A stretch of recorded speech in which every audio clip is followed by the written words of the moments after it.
Okay, तो distance हमारी हो गई यहाँ पर एक्स और कैपिटल आर। ये हम लोग ने कल जो छोड़ा था ना, वहीं से शुरू कर रहे हैं बच्चों।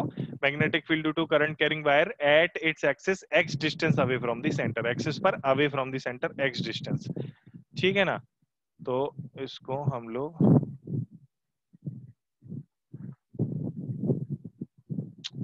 चलेगा नहीं बात।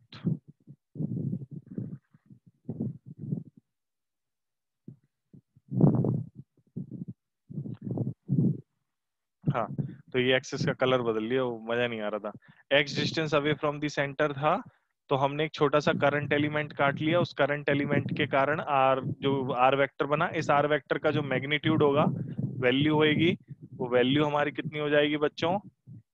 ये वाली वैल्यू हो जाएगी हमारी under root x square plus capital R square. ठीक है ना?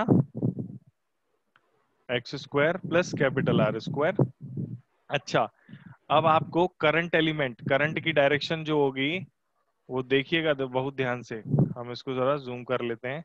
तो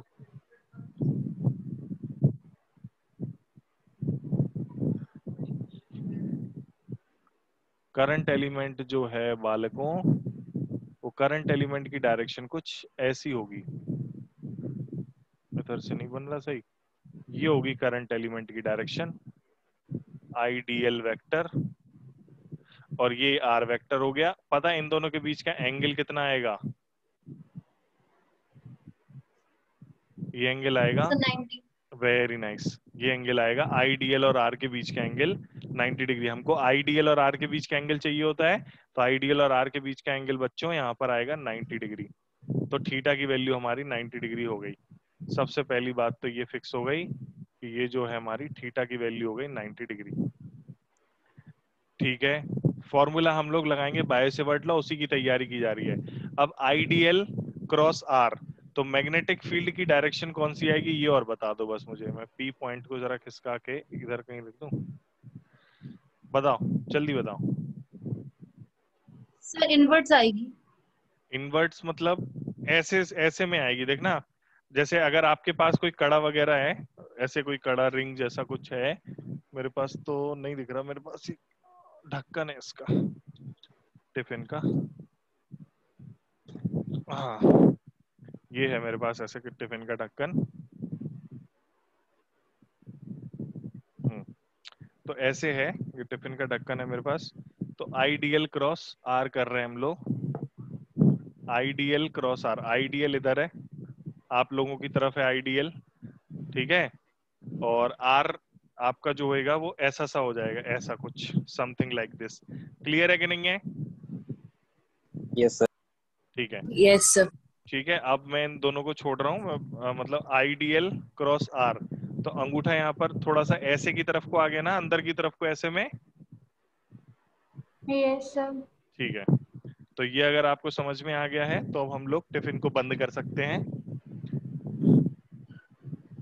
हाँ, तो यहाँ से हमारा काम ये हो गया कि हमारी जो मैग्नेटिक फील्ड की डायरेक्शन आई बच्चों, वो मैग्नेटिक फील्ड की जो डायरेक्शन आई, डीबी की डायरेक्शन जिसकी हम लोग चर्चा कर रहे थे, वो मैग्नेटिक फील्ड डीबी की जो डायरेक्शन आएगी वो कुछ ऐसे से आएगी। और हमें तो ये भी पता है कि ये क्रॉस प्रोडक्ट है आईडीएल और आर का, तो ये परपेंडिकुलर होगा। आईडीएल और आर का क्रॉस प्रोडक्ट है, तो ये जो डीबी, जो छोटी सी मैग्नेटिक फील्ड हमारी, छोटे से उसके कारण आई डीबी, ये परपेंडिकुलर होगी। ध्यान रखिएगा, ये इसके बीच में एंगल सर ना ये बने। वायर कैसा वायर कैसा है? है? Wire circular. कैसा? क्या कह रहे हैं? सर वायर सर्कुलर है या तुम बताओ कैसा दिख रहा है तुम्हें वायर? सर्कुलर है ना, ऐसे में सर्कुलर है? तो सर ये सर्कुलर है, ऐसे में रखा हुआ है। बोलो बोलो। Yes sir. सर्कुलर है, उसके रखने का तरीका थोड़ा सा अलग है। ऐसे में रख दिया मैंने। अब सामने से 2D डायग्राम ऐसे ही बनेगा इसका। तो आइडियल क्रॉस आर करेंगे, हमारा ये आएगा magnetic field DV vector is perpendicular to, यहाँ पर हम लिख लेंगे DB vector is perpendicular to R vector, लिख देंगे एज डीवी कैप जो होता है वो IDL cap cross R cap की डायरेक्शन में होता है।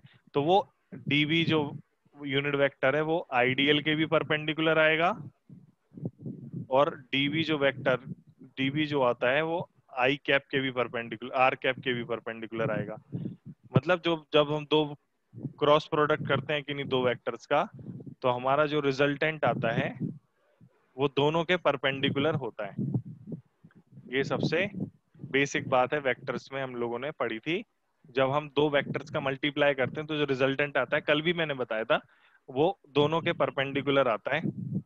तो डीबी वेक्टर जो है वो आईडीएल के भी परपेंडिकुलर रहेगा और आर की डायरेक्शन के भी परपेंडिकुलर रहेगा। तो ये हो गया हमारा इसके परपेंडिकुलर। अभी अपन क्या करते हैं, ऐसे ही एक जोड़ा जोड़ा एक इसका जो आईडीएल जो हमने इधर काटा, इसके जस्ट अपोजिट काट लेते हैं इधर पे नीचे। हमने ऊपर से ऐसे काटा है, अब हम इसके नीचे काट लेते हैं। आईडीएल जो हमने ऊपर से काटा है वही आईडीएल हम नीचे काट लेते हैं। जो डीएल हम टुकड़े कर देते हैं इसके आईडीएल। तो यहाँ पर जो करंट की डायरेक्शन होगी बच्चों, वो करंट की डायरेक्शन जो होगी वो ये वाली करंट की डायरेक्शन आईडीएल। तो आईडीएल वेक्टर जो हो गया वो इधर हो गया। आर वेक्टर की बात करेंगे तो आर वेक्टर हमारा यहाँ से ये डायरेक्शन हो जाएगी, इसके करस्पॉन्डिंग डीबी वेक्टर की डायरेक्शन, मतलब जो इस नीचे वाले होएगा उसके लिए डीबी वेक्टर की डायरेक्शन कुछ ऐसी सी हो जाएगी।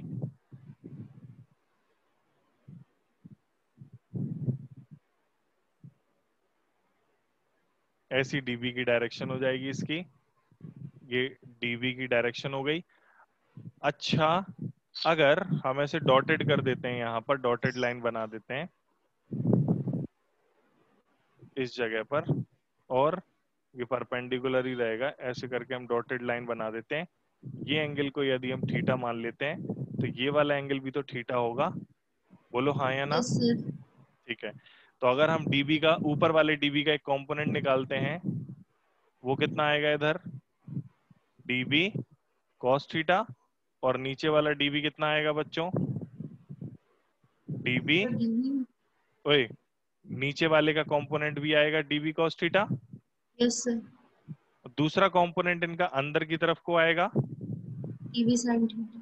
डीवी साइन थीटा, और इस वाले का भी डीवी साइन थीटा आएगा। दोनों ऐड हो जाएंगे। दोनों सेम हो जाएंगे, सेम डायरेक्शन में आ जाएंगे, डीवी साइन थीटा। लेकिन डीवी कॉस थीटा क्या हो जाएगा, कट जाएगा। कैंसिल आउट हो जाएगा।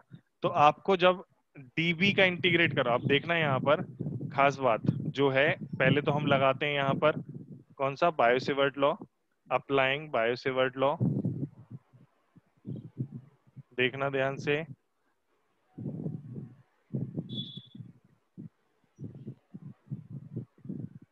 बायोसेवर्ट लॉ अप्लाई किया हमने, तो डीवी की value is equals to mu naught divide by 4 pi into I D L sine theta divide by R square, where sine theta तो कितना हो जाएगा अपना 1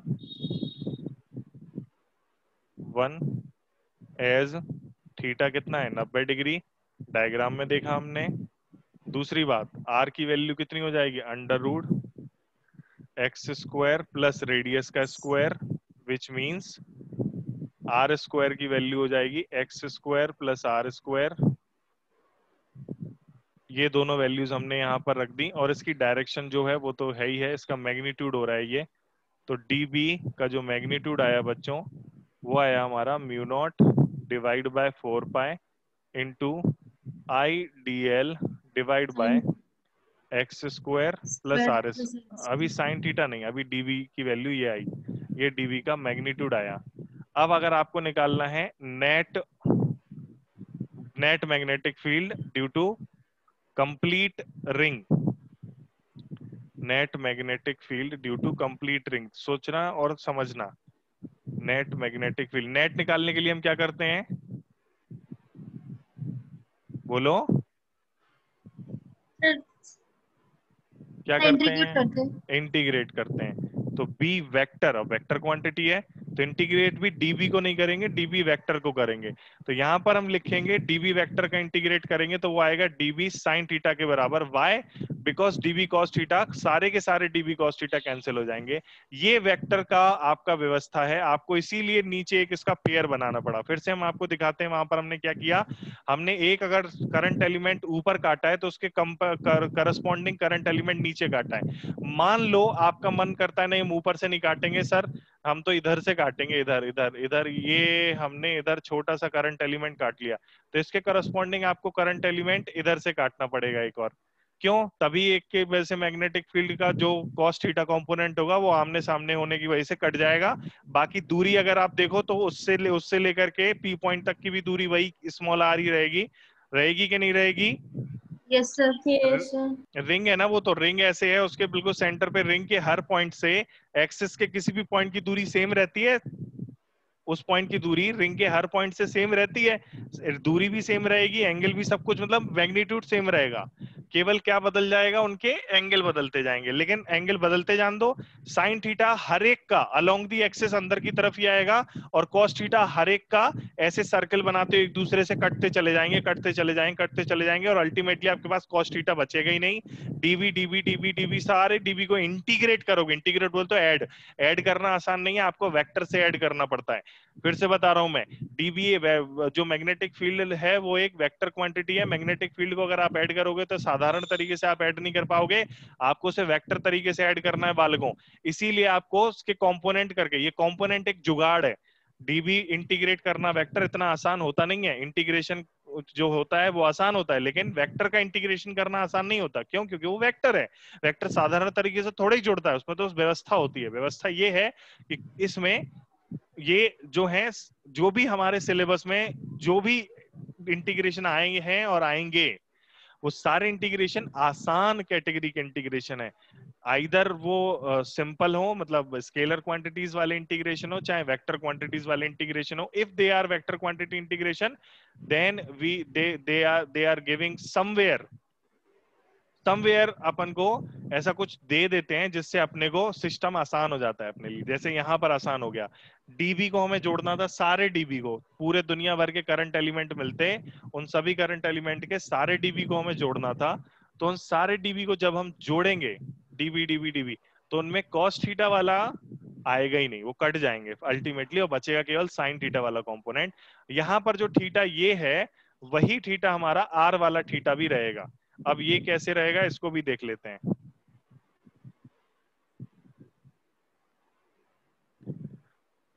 ओके, तो इसको भी देख लेते हैं, ये हमारा कैसे ऐसे करके थीटा सा रहेगा। देखिएगा, ये थीटा है तो वो वाला भी थीटा रहेगा। हमें साइन थीटा की वैल्यू चाहिए पड़ेगी ना, यहाँ पर थोड़ा सा हम अपना दिमाग लगाते हैं इस जगह पर। देखिएगा,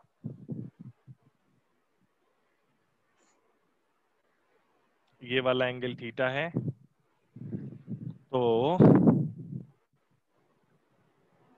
हमारा ये वाला एंगल थीटा है।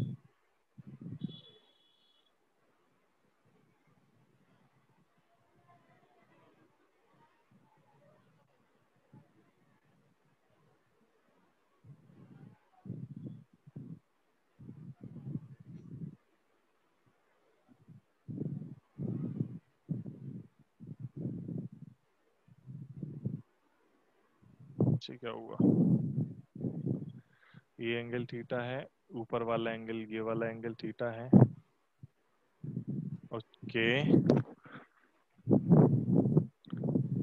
अगर ये थीटा है तो ये टोटल हो जाएगा अपना 90 माइनस थीटा। है सही तो है। नीचे वाले एंगल को देखते हैं। नीचे वाला अगर ये थीटा है तो यहां से लेकर के यहां तक का एंगल कितना हो जाएगा भाई साहब? 90 माइनस थीटा, सही है। Yes sir.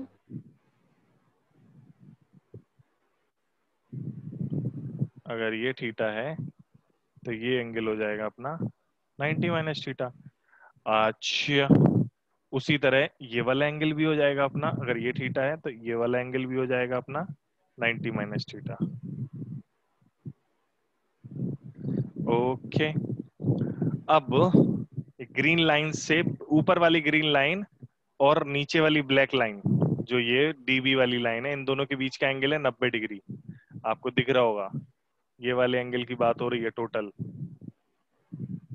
दिखाई दे रहा है, ये एंगल 90 डिग्री है, दिख रहा है कि नहीं? Yes, sir.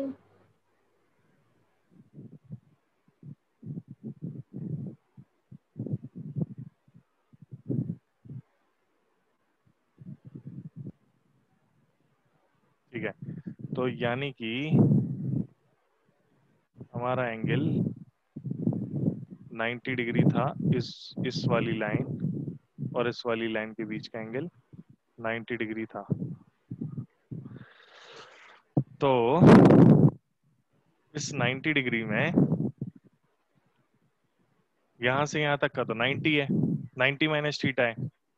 कौन सा 90 माइनस थीटा है? ये वाला, इतना हिस्सा तो 90 माइनस थीटा है ना? ये हिस्सा तो Yes, sir. 90 माइनस थीटा है। तो बचा हुआ हिस्सा कौन सा रहा? ये वाला ही तो बचा। 90 में से 90 माइनस थीटा जाएगा तो कितना बचेगा बालकों? थीटा नहीं बचेगा।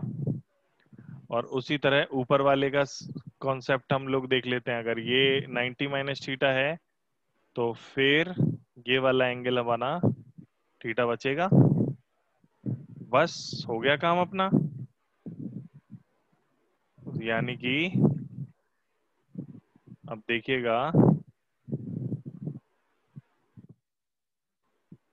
अब देखना है तुमको ये वाला, ये एंगल, ये लाइन, ये लाइन, मजा नहीं आ रहा। कौन से रंग से करें? काले, पीले, हरे, नीले? नीले रंग से करें। चल, रंग ही खत्म हो गए मेरे पास। पर्पल, पल पल पल पल, ये ट्रायंगल, ये ट्रायंगल और ये ट्रायंगल। ये देख गया, इस ट्रायंगल में परपेंडिकुलर कितना है बालकों? कितना है इस ट्रायंगल? परपेंडिकुलर कितना है? Sir R. R, capital capital R. अच्छा, हाँ अगर सर। हमें इस ट्रायंगल से देख के साइन थीटा निकालना है तो साइन थीटा कितना आएगा? साइन थीटा कितना आएगा इस ट्रायंगल से देख के साइन थीटा 90। निकाल? है 90? कैसी बातें कर रहा है तू बहकी बहकी सी? 90 क्यों आएगा रे? बोलो। The capital R कौन small? साइन थीटा बराबर आएगा perpendicular upon hypotenuse. Yes sir. Perpendicular है आर और हाइपोटेन्यूज है अंडर रूट का under root x square plus x square plus are square. ये अपन ने यहां से बना लिया। क्लियर है? समझ में आ गया? यानी कि आपको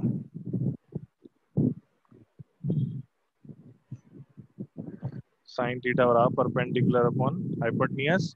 लो भाई साहब, काम हो गया तुम्हारा, सॉल्व हो गया अपना काम, डन। तो इंटीग्रेशन डीबी साइन थीटा, तो बी वेक्टर और ये आएगा टुवर्ड्स दी सेंटर।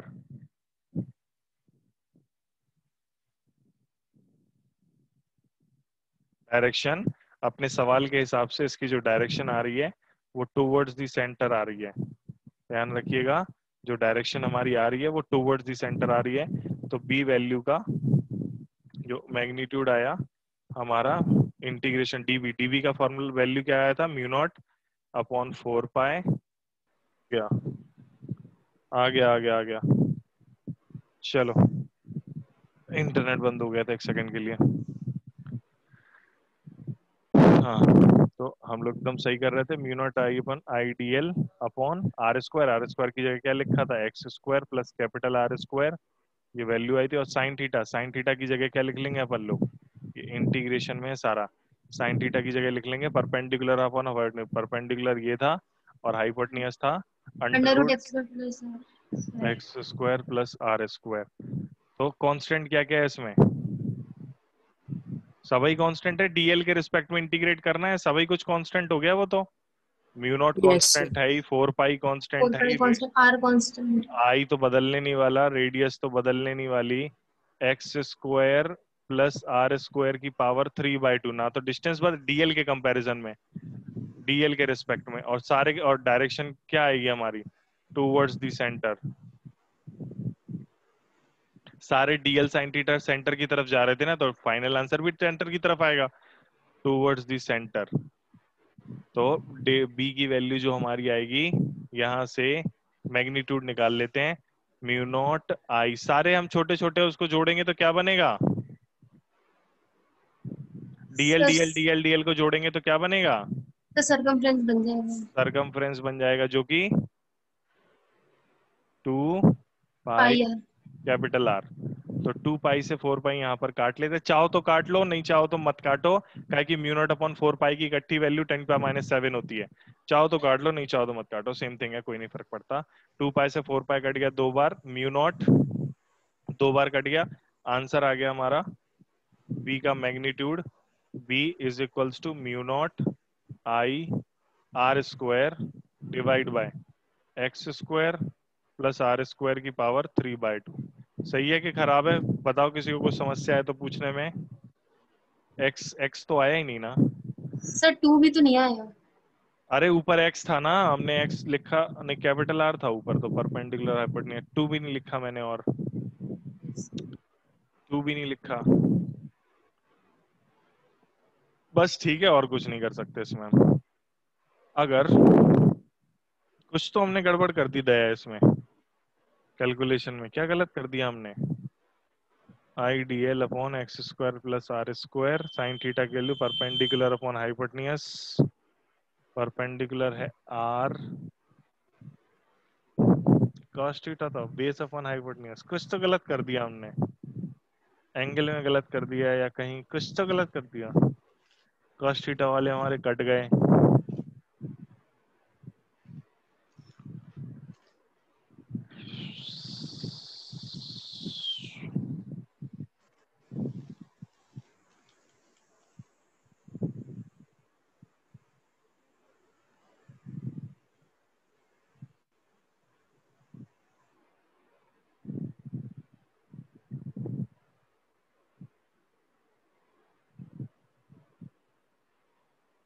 क्या गलत कर दिया हमने, एंगल सही लिए, एंगल सही लिए ना, बी का वर्टिकल के साथ एंगल बनाया हमने थीटा, तो ये वाला एंगल हो जाएगा थीटा, वो वाले एंगल हो जाएंगे थीटा। थीटा में तो गलती नहीं करी ना पक्का, सर थीटा ही थोड़ा देखो। फिर से देख लें इसको, पता नहीं कहाँ खिसक जाता है, एक सेकंड के अंदर।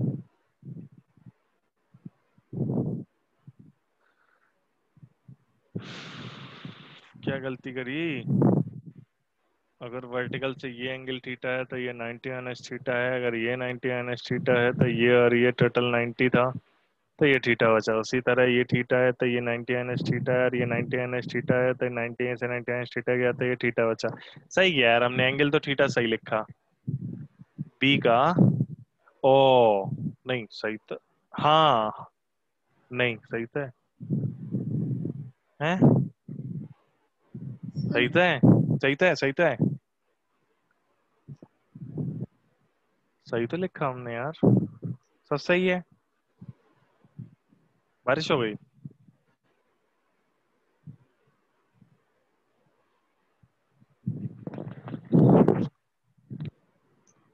थीटा सही है, यहाँ तो सही है, फिर मुझे क्यों गड़बड़ लग रहा, एक्स के टर्म्स में आना चाहिए था यार, एक्स में तो आया ही नहीं। Sine theta perpendicular upon hypotenuse x square plus are square, hypotenuse है, परपेंडिकुलर आर है, तो ये हो गया हमारा परपेंडिकुलर, बेस अपॉन हाइपोटेन्यूज होता तो एक्स अपॉन हो जाता, पर बेस तो है ही नहीं, cos थीटा है ही नहीं, आई डी एल साइन थीटा ये वाला थीटा होता है तो वो तो cos थीटा 90 डिग्री हो गया था, साइन थीटा बराबर 1 तो थीटा 90 डिग्री था, क्योंकि IDL upon x square plus are square था, magnetic field due to complete ring, integrate करेंगे तो कॉस कॉस वाले सारे कटे ही जा रहे हैं, बच रहा है केवल साइन साइन वाला। सारे साइन कंपोनेंट अंदर की तरफ हैं तो उनको ऐड कर देंगे, एक ही डायरेक्शन में है, वेक्टर में हो तो भी ऐड ही हो जाते हैं। तो इंटीग्रेशन जब डीबी वेक्टर करोगे तो वो डीबी साइन थीटा हो जाएगा और डायरेक्शन आएगी टुवर्ड्स द सेंटर। और म्यू नॉट अपॉन 4 पाई। मुझे तो नहीं लग रहा हमने कोई गलती करी है, और मुझे आंसर अच्छा नहीं लग रहा। Mu naught upon 4 pi I D L upon x square plus are square into R upon x square plus are square. Cos theta क्यों नहीं आया? डीबी यह तो सही है बनने यार, थीटा भी सही लिखा, एंगल भी सही लिखा। R upon x square plus are square.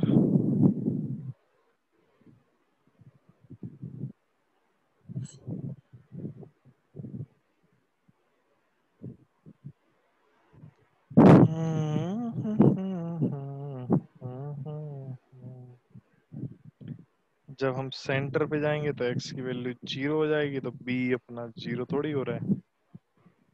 अरे b 0 होता ही नहीं है सेंटर पे। अरे यार हम इलेक्ट्रिक वाला समझ के सोच रहे कि गलत कर दिया हमने, एकदम तो सही किया हमने यार। बताओ कैसी बातें हो रही हैं अपने संग में। सही एकदम झकास, एक नंबर। इसी फॉर्मूले से अगर तुम चाहो तो सेंटर पे भी निकाल सकते हो। मैं इलेक्ट्रिक फील्ड वाले से कंपेयर सोचने लगा इसको, मैं सोच रहा हूँ ससुरा जी इलेक्ट्रिक फील्ड वाले की तरह क्यों नहीं हो रहा है। इलेक्ट्रिक फील्ड में एक्स के प्रोपोर्शनल आता है ना। अच्छा मैं बताऊं मैं कहाँ कंफ्यूज कर रहा था। अगर मैंने कराया होगा गॉस लॉ इलेक्ट्रोस्टैटिक्स में, गॉस लॉ कराया था मैंने, application of Gauss law. Electric field due to spherical shell charged ring के कारण इलेक्ट्रिकल फील्ड नहीं निकाली थी क्या मैंने? क्यों बाबा? Electric field due to ring,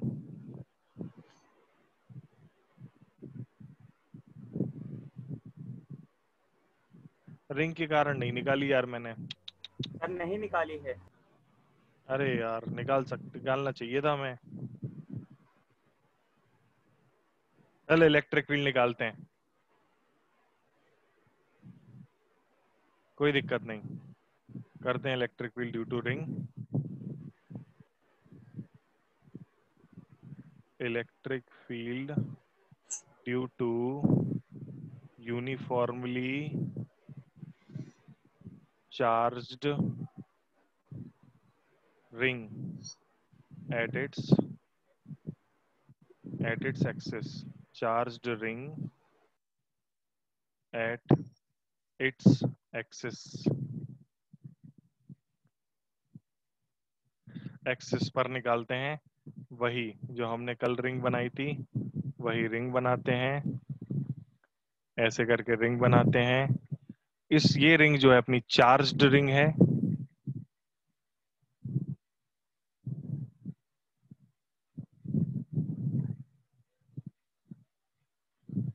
इसके पूरे पर चार्ज है Q नेट बराबर चार्ज है Q, टोटल चार्ज अपन को दिया गया है Q। फिर उसके बाद इसकी एक्सिस बनाते हैं।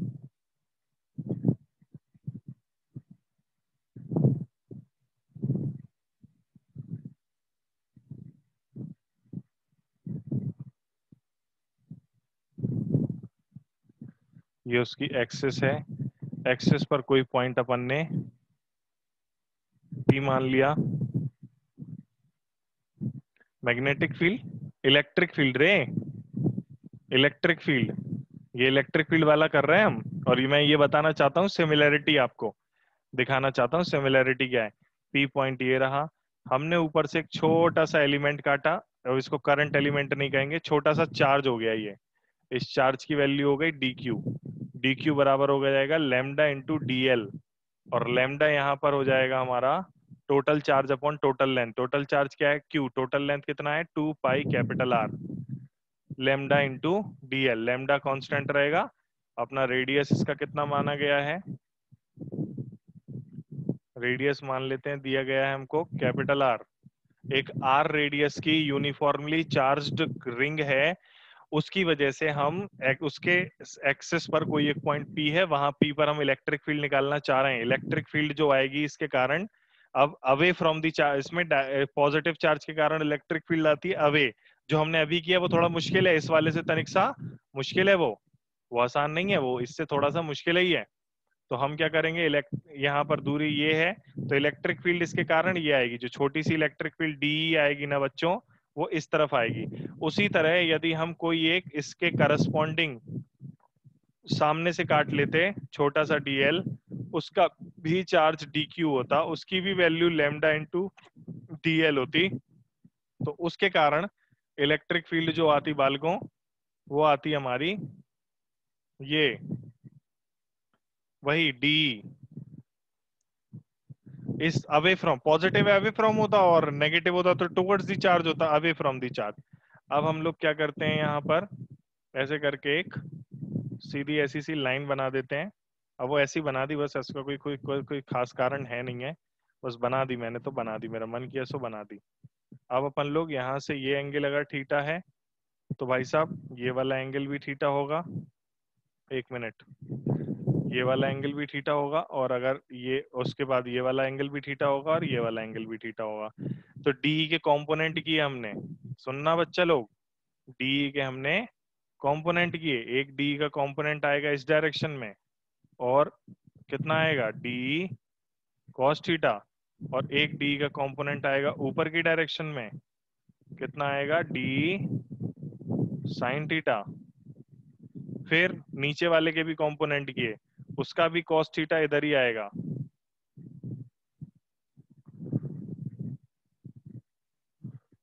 उसका भी कॉस थीटा इधर ही आएगा, सेम टू सेम। तो डी कॉस थीटा, और लेकिन उसका साइन थीटा जो आएगा वो परपेंडिकुलरली नीचे की तरफ को आएगा, इसके परपेंडिकुलर नीचे की तरफ, तो डी साइन थीटा। दूरी हमको सवाल में दे रखी है, कितनी दूरी पर पॉइंट हमको दिया गया है, यहाँ से जो पी पॉइंट है वो एक्स दूरी पर दिया गया है। तो इस तरीके से ये जो हमारी डिस्टेंस है यहाँ पर, वो स्मॉल आर बराबर under root R square plus x square हो गई। तो अगर हम गौर से देखें यहाँ पर कुछ कट रहा है, हाँ भैया कट रहा है, D sine theta, D sine theta cut रहा है यहाँ पर। फॉर्मूला क्या होता है हमारा, छोटे से डी का वैल्यू जो हम निकालेंगे, डी केवल मैग्नीट्यूड क्या आ जाएगा, 1/4 पाई एप्सिलॉन नॉट, ये कांस्टेंट आ गया, into D Q upon R square. ये फॉर्मूला होता है हमारा। ये कैसे फॉर्मूला आता है, कूलाम्स लॉ से आता है। ये पता है कि नहीं पता है बच्चों को, बोलो हाँ या ना, पता है कि नहीं,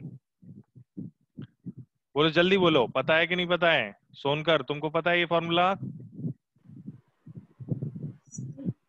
सोनकर बेटा पता है ये फॉर्मूला कि नहीं पता है। सर यूज किया पर आया कैसे नहीं पता। अरे फॉर्मूला ये कहाँ से आता है, कहीं से नहीं आता है, ये लॉ है सीधा, कूलाम्स लॉ।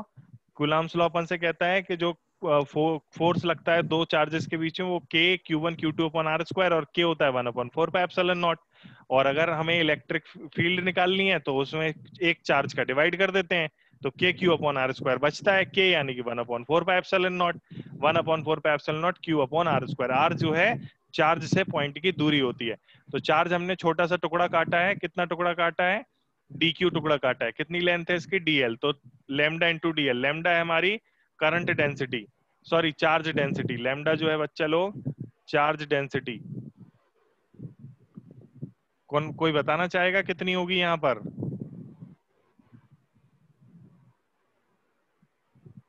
ये चार्ज डेंसिटी वही होती है मास अपॉन वॉल्यूम टाइप की। तो यहाँ पर चार्ज की है तो चार्ज अपॉन लेंथ, ये लीनियर चार्ज डेंसिटी है, तो charge upon length, total charge upon total length, total charge upon total length, तो ये हो जाएगा हमारा total charge upon total length.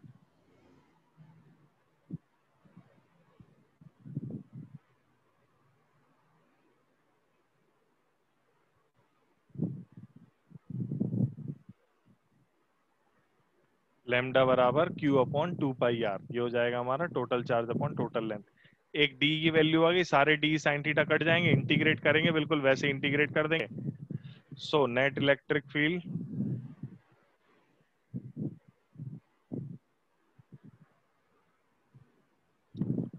Eight point P कितनी हो जाएगी net electric field at point P? E net is equals to K Q1 Q2 upon R square या फिर इंटीग्रेशन D वेक्टर। तो तुम सारे D जोड़ोगे तो बचेगा क्या? D साइन थीटा कट जाएगा, केवल बचेगा D cos theta. Integration D cos theta. D की वैल्यू कितनी आएगी? K 1/4πε0 into DQ divide by R square. R की वैल्यू क्या है? X square plus capital R square into cos theta. cos theta की वैल्यू कितनी आएगी बालकों? cos थीटा कितना आएगा? Base upon hypotenuse. यहाँ पर cos थीटा आएगा base x upon. Upon under root r square plus x। Very nice. जरा डायग्राम देखो, बेस है इसमें x और हाइपोटेन्यूज है इसमें under root R square plus x square. तो इस तरीके से x upon under root R square plus x square या फिर x square plus are square की पावर 1/2 एक ही बात है। तो ई नेट का मैग्नीट्यूड आ गया। मैग्नीट्यूड की बात कर लेते हैं अभी हम यहाँ पर। मैग्नीट्यूड जो आएगा 1/4πε0 पूरा का पूरा कांस्टेंट बाहर आ गया, डी क्यू अंदर रह गया, एक्स स्क्वायर ऊपर से एक्स था वो भी बाहर आ गया, नीचे x square plus are square की पावर हो जाएगा 3/2 और अंदर डी क्यू को हम क्या लिख सकते हैं? Lambda into D L. Lambda भी कांस्टेंट है, बाहर आ गया, 1/4πε0 x upon x square plus are square की पावर 3/2 लैम्डा इंटू डीएल। सारे डीएल को जोड़ेंगे तो क्या निकलेगा? सर सर्कमफ्रेंस 2πr करना है। वेरी नाइस, सरकमफ्रेंस निकलेगा 2πr के बराबर। वही ये कहानी हमारी फिर से सॉल्व हो गया, पूरा बिल्कुल वैसी का वैसा। 1/4πε0 इंटू लैम्डा भी कांस्टेंट है, लैम्डा उधर लिख दो, 2πr। 2π काट दूं क्या? अरे रहने दो, मेरा मन नहीं कर रहा, काट देंगे, अच्छा नहीं लगेगा, लोग बुरा मान जाएंगे। वैसे हम चाहें तो हम काट कर सकते हैं उसको। अच्छा एक काम करते हैं, हम थोड़ा सा मस्त मजा कर देते हैं। यहाँ पर लैम्डा की जगह हम लोग क्या लिख देते हैं? Q अपॉन 2πr, है ना? लैम्डा की जगह हम Q अपॉन 2πr लिख देते हैं, तो 2πr से 2πr इधर कट गया, लैम्डा गायब हो जाएगा। तो फिर क्या बचेगा? 1/4πε0 Q upon x square plus are square की पावर 3/2 इंटू एक्स। बस हो गया अपना काम। ये आ गई नेट इलेक्ट्रिक फील्ड उधर पे। तो हमारे में अंतर क्या है दोनों में, आपको आई होप पता चल गया हो। पता चल गया कि नहीं चल गया? यहाँ Yes, पर कोई क्रॉस प्रोडक्ट नहीं करना पड़ा, वहां पर क्रॉस प्रोडक्ट करना पड़ा था, इसीलिए वहां पर डायरेक्शन का लोचा बना। यहाँ पर कोई डायरेक्शन का लोचा नहीं, सीधी अवे फ्रॉम। देखो कितनी अच्छी लाइनें बनी, सीधी गई, बहुत ज्यादा डी क्यू चार्ज से निकली, सन से सीधी जाके पी पॉइंट से सीधे बाहर, इधर से सीधे बाहर की तरफ निकल गई। तो रिंग के कारण अगर हम पी पॉइंट पर इलेक्ट्रिक फील्ड निकालते हैं तो उसकी वैल्यू आती है हमारी ये। अब इसके केस बनते हैं, जैसे कि मान लो एक्स हमारा बिल्कुल सेंटर पे ही आ जाए, तो electric field at the centre. अगर आपसे कोई कहे कि electric field at the centre बनाओ, तो एक्स की वैल्यू सेंटर पे कितनी हो जाएगी? बोलो। 0 0 हो जाएगी electric field at the centre. तो ई नेट बराबर हो जाएगा 0। क्यों? सेंटर पे एक्स 0, एक्स की वैल्यू 0 रखोगे तो सब कुछ 0 हो जाएगा। कौन सा 2πr कैसे कटा? रे बाबा फिर से देखो, लैम्डा की वैल्यू रख डाली मैंने। लैम्डा यहाँ पर कितना है देखो जरा ध्यान से, लैम्डा की वैल्यू कितनी दिख रही तुम्हें? Q अपॉन 2πr दिख रही है कि नहीं दिख रही? प्रिंस हाँ ना, जल्दी बता। तो बस फिर हमने क्या किया, लैम्डा की वैल्यू इधर पे Q अपॉन लैम्डा की जगह Q अपॉन 2πr लिख दिया, तो 2πr से कट गया। मैं एक और व्यवस्था, एक और काम कर सकता था। मैं बताऊं क्या कर सकता था? मैंने यहाँ पर जो dq था ना, dq की जगह क्या लिख दिया? Lambda dl। मैं dq को dq रखे रहने देता और बताता कि छोटे छोटे सारे dq जोड़ोगे तो बन जाएगा टोटल q, कैपिटल Q। तो वो 2π से कटने की नौबत ही नहीं आती। समझ गए क्या? yes sir. Yes sir. तो इस तरीके से हमारा ई नेट आ गया सेंटर पे। एक और आपसे पूछा जाता है कि E net at very far, electric field far away, far away from ring. Far away यानी कि एक्स जो है अपना एक्स वो काफी बड़ा हो गया आर से, ठीक है। तो अपना इलेक्ट्रिक फील्ड का फॉर्मूला क्या होता है, अभी अभी निकाला जो, वो क्या आया 1/4πε0 Q upon x square plus are square की पावर 3/2 इंटू एक्स। तो इसमें हम क्या करेंगे बच्चा लोग, क्या कर देंगे, neglecting R square. R square बहुत छोटा है ना, तो नेग्लेक्ट कर दिया एक्स स्क्वायर के कंपैरिजन में आर स्क्वायर को। तो क्या बचता है, ई बराबर 1/4πε0 इंटू क्यू, ऊपर क्या है एक एक्स, नीचे कितने हो जाएगा एक्स का, जल्दी बताओ, नेग्लेक्ट कर देंगे तो क्या हो जाएगा, जल्दी जल्दी जल्दी। आर स्क्वायर को हटा दो, ऐसे ही हटाओ, जीरो मत मानना उसको, नेग्लेक्ट कर देना। नेग्लेक्ट का मतलब होता है उसको ऐसे निकाला और फेंक दिया। X cube, very good. X square की पावर 3/2 है ना, तो 2 से 2 कट जाएगा, बचेगी पावर 3, तो यहां से ये स्क्वायर बचा। अरे ये तो यहाँ पर दूर जाने पर केवल एक छोटे से चार्ज के टुकड़े की तरह काम करता है। 1/4πε0 Q अपॉन एक्स स्क्वायर। समझ गए क्या, यही फॉर्मूला तो पॉइंट चार्ज के Yes, लिए, यही पॉइंट चार्ज के लिए होता है कि नहीं। yes, sir. तो ये पॉइंट चार्ज की तरह काम करता है बच्चा लोग, ध्यान दीजिएगा, ये पॉइंट चार्ज की तरह काम करता है। आगे बढ़ते हैं। प्रिंस तुमसे यही करा लो बस, टाइम पास करा लो बस, तुम और कुछ मत करा करो। क्लास में बैठ के ये मौका ढूंढा करो कि हम किस तरीके से व्यवस्था बनाएं कि हम अपना टाइम उसमें किस तरीके से वेस्ट किया जा सकता है। गधा कहीं का कुछ ना कुछ उठपटांग काम करते ही रहेगा। आपसे अगर गौर से देखेंगे, गौर से एकदम यहाँ पर गौर से क्या देखेंगे, बहुत दूर चले जाएंगे हम तो भी इलेक्ट्रिक फील्ड की वैल्यू जो हमारी है वो कम होती जाएगी, और सेंटर पे आ जाएंगे तो जीरो हो जाएगी। हमने क्या कर दिया, क्या कुछ भी लगाते रहता है, अपनी फोटो की जगह कुछ लगा दिया, कभी नाम बदल लिया, कभी टाइम पास कर लिया। तू बस यही करा कर, तेरे को प्राइज मिलेगा एक दिन, देख लेना। कहीं नाम बदल लेता है, कहीं कुछ कर लेता है, कहीं कुछ कर लेता है, मतलब मन नहीं बैठता, कुछ ज्यादा ही चंचल मन हो रहा है तुम्हारा है। ऐसे चल रहा है जैसे कि पबजी चल रहा हो, एक मैच खत्म हो गया दूसरा तुरंत चालू। मेरी आवाज नहीं, हाँ मेरी आवाज तो आ रही ना सभी को, Yes. Yes, sir. Yes, sir. ठीक है ठीक है। चलो तो अपने से जैसे अगर अपन गौर से इसको देखेंगे तो सेंटर पर जाने पर इलेक्ट्रिक फील्ड कितनी आ रही है बच्चों, 0. तो ई सेंटर पर इलेक्ट्रिक फील्ड आ रही है अपनी 0, और बहुत दूर जाने पर at x is equals to infinity, वहां पर भी ई आपका 0 हो रहा है। यानी कि कहीं पर सेंटर से लेकर इंफिनिटी के बीच में कहीं पर एक ऐसी जगह आएगी जहां पर आपकी इलेक्ट्रिक फील्ड मैक्सिमम होगी। पता है क्या आएगी कि नहीं आएगी, फिर से बताऊं मैं क्या, मैं फिर से Yes. बताऊं मैं क्या कह रहा हूं, मैं ये कह रहा हूं कि आपने वैल्यू निकाली, आपने निकाला सेंटर पर ई नेट आ गया 0, सेंटर पर इलेक्ट्रिक फील्ड आ गई 0, फिर आपने क्या निकाला, बहुत दूर एक्स स्क्वायर के इनवर्सली प्रोपोर्शनल, यानी कि इंफिनिटी पे जाओगे, एक्स की वैल्यू इंफिनिटी रखोगे, लिख लेते हैं at x is equals to infinity, E आ जाएगा आपका 0, यानी कि बहुत दूर जाने पर भी इलेक्ट्रिक फील्ड आपकी 0 हो जाएगी।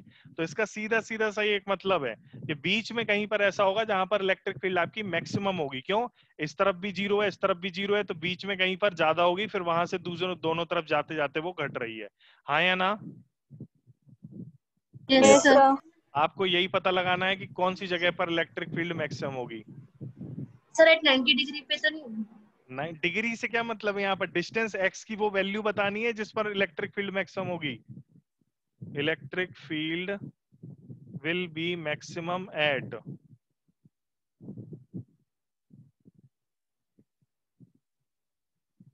X is equals to dash, ये बताना है मुझे कब मैक्सिमम होगी। ठीक है भाई साहब, बोलो हाँ या ना। Yes, sir. चलो ठीक Yes, है, sir. कक्षा समाप्त आपकी, कल मिलेंगे हम लोग, tata bye bye. Thank you, sir. Welcome, thank you sir. Welcome बच्चों, Thank bye you, sir. Bye, welcome, good night.